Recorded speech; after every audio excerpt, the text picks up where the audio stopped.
Hello guys, welcome back to channel.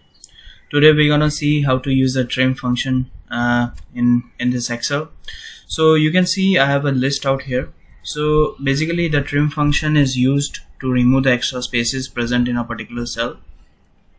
So you can see in the start of this names we have an extra space out there. If we want to remove that, what we can do is, yes, it's very easy. We have a small list, so we can go inside each and every cell and do that. But what if we have a list of more than 10,000 or 20,000 rows? So that's where a trim function comes into picture. So it's very simple, just say trim, and you just need to select the cell, and the spaces are gone. You just need to copy out here. You can see all the extra spaces which were present before the name that has been removed. So this is the way how to use a trim function in Excel. Thank you guys for watching it.